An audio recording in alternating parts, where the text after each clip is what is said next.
Bien, la enseñanza del día domingo, la predicación, la denominé un llamado no negociable y el texto bíblico, como ustedes recordarán, estuvo en Mateo capítulo 28, versos 16 al 20.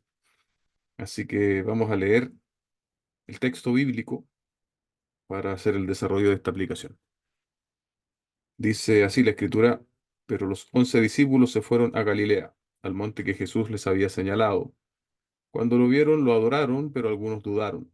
Acercándose Jesús les dijo: toda autoridad me ha sido dada en el cielo y en la tierra. Vayan pues y hagan discípulos de todas las naciones, bautizándolos en el nombre del Padre y del Hijo y del Espíritu Santo, enseñándoles a guardar todo lo que les he mandado, y recuerden, yo estoy con ustedes todos los días hasta el fin del mundo. Yo planteaba a la introducción que bueno, en las iglesias no hay cosas que distintas iglesias locales pueden entender de manera diferente. Y eso vale, yo decía, de la música, incluso la forma de gobernar la iglesia. Hay distintas formas, todas pueden ser, mientras tengan sustento bíblico, eh, legítimas, por así decirlo. Pero el énfasis de la predicación es que respecto de la Gran Comisión, si somos de verdad una iglesia local fundamentada en la obra de Cristo, no es alternativo. No hay dos maneras de verlo. Es decir, tenemos que, en obediencia, hacer la gran comisión. Así lo entendieron los discípulos en su contexto y nosotros conocemos los resultados, ¿no? O sea, podríamos decir que a pesar de todos los tropiezos que ellos experimentaron, que nosotros podemos ver en el Nuevo Testamento, ellos lograron hacer la misión, ¿sí?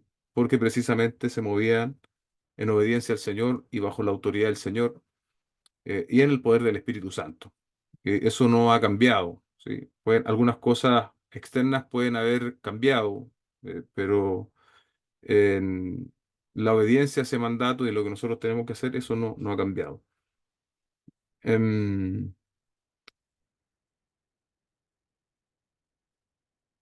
bueno, el primer punto no voy a eh, respecto al verso 16, pero los 11 discípulos se fueron a Galilea, al monte que Jesús les había señalado. Básicamente los apóstoles estaban obedeciendo algo que previamente el Señor les había enviado. Y ahí vemos también una expresión de tanto de obediencia, y dice que algunos dudaron, ¿no? Entonces, yo ahí afirmaba que es evidente que la fe, nuestra fe es embestida, por así decirlo, por situaciones complejas, difíciles, y muchas veces nosotros mismos, quien creo que afirme lo contrario, faltaría a la honestidad. eh, Tenemos dudas en nuestros corazones. Entonces, esas dudas muchas veces nos frenan y no nos impiden ser obedientes al Señor. Y aquí tal vez una pregunta para que nosotros la podamos aplicar en este sentido, eh, porque los apóstoles se movieron de manera correcta, obedecieron. Entonces, si ellos hubiesen seguido la misma dinámica de mirarse a sí mismos, por ejemplo, si Pedro no hubiese sido capaz de sobrepasar esa situación de la negación que él tuvo del Señor, de sobreponerse, de aceptar el perdón del Señor y la misión que el Señor le estaba encomendando, definitivamente no hubiese podido hacer todo lo que hizo. Entonces, Pedro dejó de mirarse a sí mismo para creer en lo que el Señor le estaba diciendo, eh, y para obedecer. Entonces, la aplicación o la pregunta es: ¿nosotros vamos a mirarnos a nosotros, vamos a mirar nuestras flaquezas, nuestras debilidades, o vamos a escuchar lo que el Señor nos dice en su palabra? ¿Sí? Si nosotros escuchamos y obedecemos lo que el Señor dice en su palabra, vamos a estar haciendo su voluntad. Y de manera particular, esa voluntad que nos dice el texto es precisamente obedecer al Señor. El segundo punto, dice el verso 18: acercándose Jesús les dijo, toda autoridad me ha sido dada en el cielo y en la tierra. Bueno, eso es fundamental, ¿no? Y los apóstoles habían visto dicha autoridad de manera literal. Lo habían visto sanando enfermos, lo habían visto teniendo control sobre aspectos de la naturaleza, y lo más importante, habían visto cómo Cristo mismo había vencido a la muerte. Él había resucitado. Esa era una señal inequívoca del poder de Cristo por sobre todas las cosas. Y a pesar de eso, a pesar de todo, aún abrigaban ciertas dudas. Como yo decía, ese es un punto particular de la historia de la redención. porque aún no habían sido investidos, perdón, por el poder del Espíritu Santo. Eso viene de manera posterior. Pero a pesar de todo eso, se da cuenta como muchas veces nosotros quisiéramos, o no sé si nosotros, pero la gente en general quisiera poder ofrecer milagros y piensan que los milagros o las cosas extraordinarias o sobrenaturales, la gente se acercaría más a la fe. Bueno, la propia experiencia apostólica nos dice que no es así. Y de hecho, usted piensa, por ejemplo, en los 10 leprosos. Cuando los 10 leprosos son sanados y solamente uno vuelve, también da cuenta de que la experiencia sobrenatural no es garantía de conversión, ¿sí? Y no es garantía de venir a las plantas del Señor. Eso sigue siendo igual hoy en día. Y los apóstoles también nos muestran algo de eso, ¿sí? Un barniz de eso también. Y yo les mencionaba la experiencia de Pedro, ¿no? Como ejemplo, porque probablemente hay más información respecto de él. Él niega al Señor, pero definitivamente una vez que sucede este hecho donde el Señor les dice que Él tiene la autoridad, que Él los envía, posteriormente en Pentecostés reciben el Espíritu Santo, inmediatamente vemos a un Pedro predicando, ¿no? A miles de personas y miles se convirtieron. Parece ser otra persona. Sin embargo, es el mismo Pedro que había estado caminando con el Señor durante 3 años. Y yo creo que eso también nos anima a nosotros, hermano. A veces nosotros podemos mirar nuestro pasado y tal vez sembrar dudas en nuestro corazón respecto de cómo hemos vivido o hecho ciertas cosas. Nos hemos equivocado. Probablemente si tuviésemos la oportunidad de expresarlo, yo creo que ninguno de nosotros podría decir que no ha tenido errores en su pasado, en el caminar del Evangelio. Entonces la experiencia de Pedro nos refleja un poco. En el pasado nos equivocamos.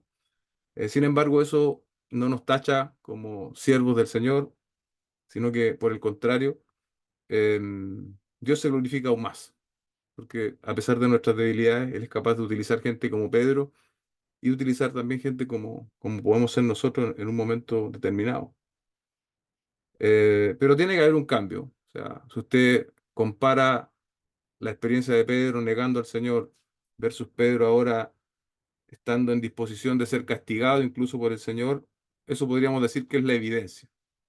Entonces, tiene que haber una evidencia en nuestras vidas, hermanos. O sea, la experiencia de acercarnos al Señor, la experiencia de nacer de nuevo, no puede pasar desapercibida en la vida de las personas. Y tal vez en un sentido particular ahora, hablando del testimonio, ¿no? Hay un don, ¿cierto? Que se dice que es el don de evangelismo. Y yo creo que es así. Yo creo que hay gente que tiene una capacidad sobrenatural dada por Dios para ir y evangelizar y llegar a las personas de manera que otros no tenemos. Pero eso no quita la responsabilidad que tenemos cada uno de los creyentes. Tal vez aquellos que decimos, yo no tengo el don del evangelismo en particular, eh, pero todos y cada uno de nosotros estamos aquí representados en el mandato que el Señor les da a los apóstoles, ¿no? Entonces, ese es un llamado general y no nos podemos solo conformar a decir, bueno, yo no tengo ese llamado, sino que el anunciar el Evangelio, el predicar el Evangelio, debe sernos común a todos y cada uno de nosotros. Y ya en el punto 3, ¿no? Versos 19 y 20, vayan pues, eso es importante, vayan pues y hagan discípulos eh, en el contexto particular, tenían que ir a las naciones y hacer discípulos. Decíamos allí que el discípulo era básicamente alguien que seguía o que había aprendido un oficio. Los apóstoles sabían lo que significaba, ellos habían sido discípulos del Señor, habían caminado con Él, habían aprendido de Él, habían visto milagros y por sobre todas las cosas habían visto que su carácter era consistente. Ahora, esa consistencia, ellos también eran llamados, ¿no?, a tenerla para poder hacer otros discípulos. El discipulado, amados hermanos, no es solo el traspaso de información, sino también el modelar el evangelio de manera de poder ser ejemplos a otros. Y, y todos tenemos en parte dicha responsabilidad. Por lo mismo que decía antes, si el evangelio impacta la vida de una persona, esa persona va a cambiar. No estoy diciendo que esa persona va a ser perfecta, que nunca se va a equivocar, pero la disposición, la inclinación de esa vida necesariamente va a cambiar, va a ser diferente, va a ser otra. Producto de un encuentro con el Señor, producto de una vida que ha nacido a Dios, esa vida no puede seguir pecando como pecaba antes, no puede seguir las inclinaciones de la carne como lo hacía antes. Ahora está en una lucha consciente, constante, con ese remanente de pecado que aún mora en él, pero está en la lucha y está en vías de santificación constante, en una lucha constante. Y eso también es parte del discipulado. Entonces el discipulado no es como que podríamos decir nosotros en nuestro contexto, ¿no? El discipulado es la escuela berea. Si usted hace la escuela berea, no. El discipulado es mucho más amplio que incluso ver unas clases de manera presencial. Y tiene que ver con algo constante, ¿no? Que podría decirlo yo así, es una amalgama, una mezcla de tanto de los aspectos doctrinales, pero también los prácticos. No podemos sacar ninguno de los dos. Ambos tienen que ir en una armonía lo más precisa y perfecta posible y tenemos que ir caminando en ellos. Por eso, tal vez la predicación expositiva también es tan eh, fuerte en ese sentido, porque nos permite exponernos a la enseñanza bíblica de manera más imparcial y de manera más amplia. Y así también otro aspecto y otras enseñanzas que yo también, otro tipo de enseñanzas que yo mencionaba eh, el día domingo y que creo que Dios mediante vamos a ir también estableciendo conforme tenemos la posibilidad de hacerlo, el espacio para hacerlo también. Pero creo que han habido avances y tenemos que seguir avanzando en ese sentido de entender de que el discipulado es constante, el discipulado no es solo información, el discipulado es vida, ¿sí? Y de cierto modo Dios también nos ha llamado a nosotros a ser ejemplos de ese tipo de vida. Hablamos también del tema del bautismo. Yo aproveché de hacer una diferencia, ¿no? Del bautismo en el nombre de Jesús, que a veces, me acuerdo el año pasado, un hermano a mí me preguntó por qué en Hechos salía bautismo en el nombre de Jesús y aquí dice el bautismo o la fórmula bautismal en el nombre del Padre, del Hijo y del Espíritu Santo. Si lo quiere ver, ese comentario, bueno, lo remito al sermón. Am, Ahí lo mismo que decía yo antes, verso 20, ¿no? Enseñándoles a guardar. Ese guardar básicamente es hacer, es vivir todo lo que he mandado. Los apóstoles habían tenido esa experiencia. Para nosotros hoy es toda la enseñanza bíblica, la enseñanza apostólica es la enseñanza del Nuevo Testamento y obviamente también más amplio, ¿no? Con una interpretación correcta también aspectos del Antiguo Testamento siguen siendo útiles para nosotros, pero con una interpretación correcta, ¿no? No podemos decir, por ejemplo, hoy día que vamos a sacrificar animales. Sería absolutamente ilógico, ¿no? Porque eso correspondió a, podríamos decir, a una sombra de lo que Cristo vendría a ser finalmente. Entonces, obviamente, el Antiguo Testamento también tiene aspectos. Por ahí me parece que Sproul dice que el Antiguo Testamento es muy rico respecto de los atributos de Dios y podemos estar de acuerdo también en ello. Em, Déjeme ver, me parece que esos son los aspectos, ¿no? Y que nosotros debemos resaltar. Bueno, y al final como el Señor también reafirma a los apóstoles. Eso también nos enseña a nosotros, hermanos, a veces nosotros queremos, cuando llevamos cierto tránsito en el Evangelio, cuando hemos logrado cierta estabilidad en comportamiento, quisiéramos a veces acelerar los procesos de las personas o que todos obedecieran al estándar de manera más rápido. Y bueno, por lo menos en eso pienso ahora, ¿no? Y cuando el Señor primero le dice que toda autoridad le ha sido dada en el cielo y en la tierra, y al final termina diciendo, y recuerden, yo estoy todos los días hasta el fin del mundo. Sí, esa condescendencia, primero el Señor acercándose a ellos, ahora recordándoles esto, también es un llamado a nosotros, hermano. O sea, el discipulado es una cuestión seria, obviamente, no podemos tomarla a la ligera de ningún modo, pero también tenemos que hacerlo con gracia. ¿Sí? Esa combinación que tanto nos cuesta entre la gracia y la verdad es un elemento irrenunciable en el discipulado. Entonces, y nosotros como seres humanos tenemos siempre la inclinación de de inclinarnos, ya sea hacia una gracia que es tan gracia que deja de ser gracia, o a una verdad, ¿no? De llevar a la gente a la verdad que es tan duro que ya pasamos a ser legalistas. Entonces, tenemos que también ser conscientes de eso, tener esa condescendencia del Señor, esa paciencia del Señor, siempre dentro de los parámetros escriturales, obvio está. Amén, obvio es. Bueno, así que ese sería mi apunte, hermano. Yo algo muy, muy puntual nomás lo que quería compartir, porque creo que esta enseñanza es una enseñanza que no hemos escuchado por primera vez y, y que necesitamos, obviamente, como iglesia, estar refrescando, estar llevando a la práctica. Y bueno, en ese sentido, por eso compartí estas 5 predicaciones eh, que un poco, por lo menos desde mi perspectiva, buscaban una especie de secuencia, ¿no? Hacia terminar el año y con un enfoque en el Evangelio y también en la evangelización, que espero el Señor nos permita desarrollar con más ahínco en este año que estamos comenzando. Dejo a los muchachos, no sé si quieren, están en libertad de agregar algo, Sergio y Patricio.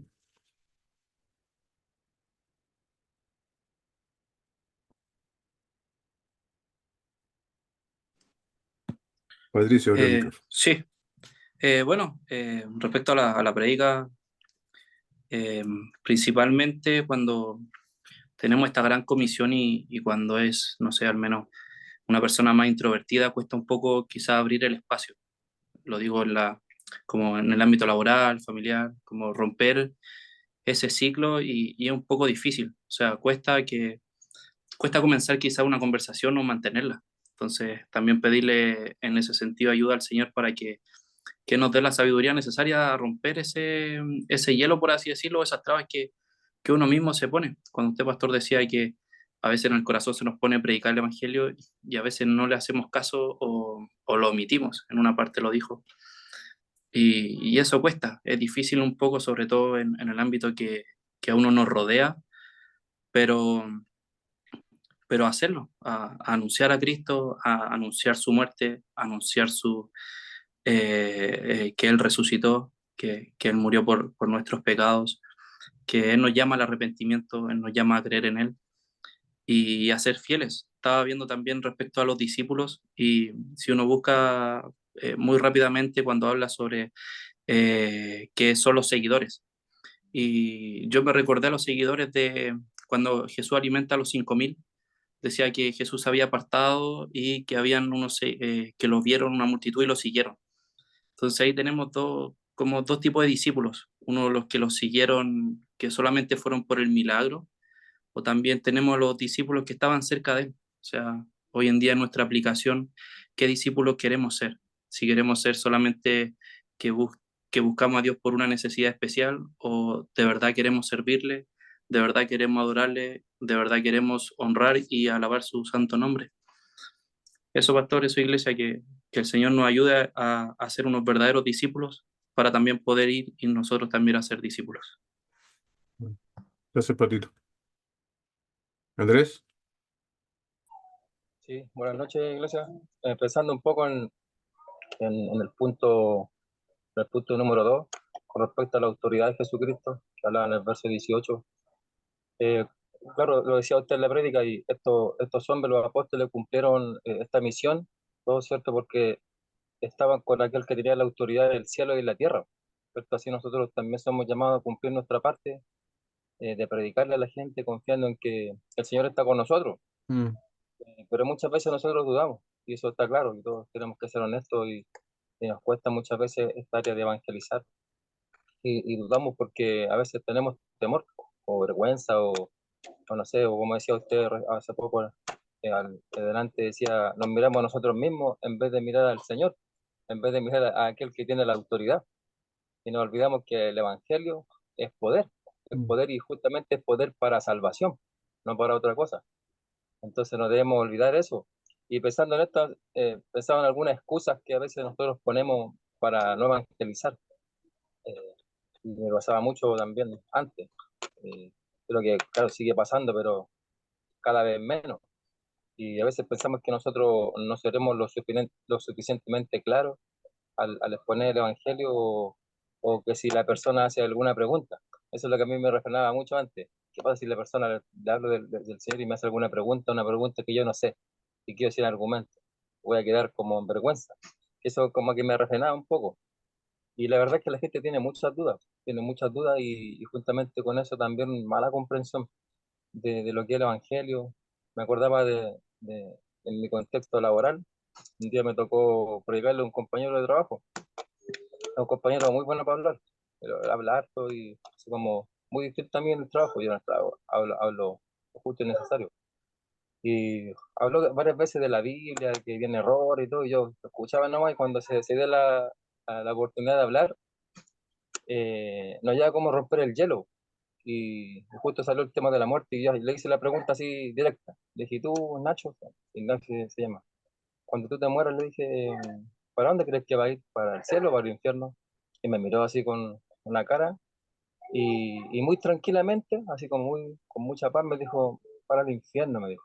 Lo cual me sorprendió porque yo pensé que me iba a decir para el cielo, como todas las personas se creen buenas. Y yo como que quedé por un minuto así como en blanco, como que me dejó sin argumento. Y le dije, ¿y por qué? Dije, ¿eso no te asusta? Le dije, ¿por qué estás tan tranquilo? Dijo, no, porque creo que va a haber la oportunidad de salir de ahí, dijo. Y yo dije, ¿de dónde saca esto él, po? ¿De dónde saca esta comprensión? Bueno, y me acordé de un texto por ahí que dije, está establecido para los hombres que mueren una sola vez y luego el juicio. Y había otro compañero también que es creyente, así que ahí empezamos a predicarle y le pude poner el evangelio con todas nuestras limitaciones, ¿cierto? No somos perfectos, le poner el evangelio. Después decía, pucha, a lo mejor pude haberle dicho esto o esto otro, pero lo hice. Y él me terminó diciendo, ¿sabéis que yo antes iba muchas veces, por mucho tiempo a la iglesia? Me dijo, mi pareja va a la iglesia, pero nunca lo había escuchado de esa forma, me dijo. Como que me dijo, gracias. Y bueno, bueno, me acordaba de este episodio porque el Señor usa claro, a hombres que han sido impactados por el Evangelio, transformados, pero no hombres acabados, no hombres Mm. acabados con todo el conocimiento. Nosotros debemos disponernos en nuestras capacidades que Dios nos ha dado para abrir nuestros labios y dejar estas excusas, porque finalmente son eso, son excusas y nada más que eso. Así que eso, pastor. También gracias, muchachos, por esos comentarios, por esas aplicaciones también. Vamos a cerrar la transmisión, pero si después alguien de la iglesia también quiere añadir algo, es bienvenido.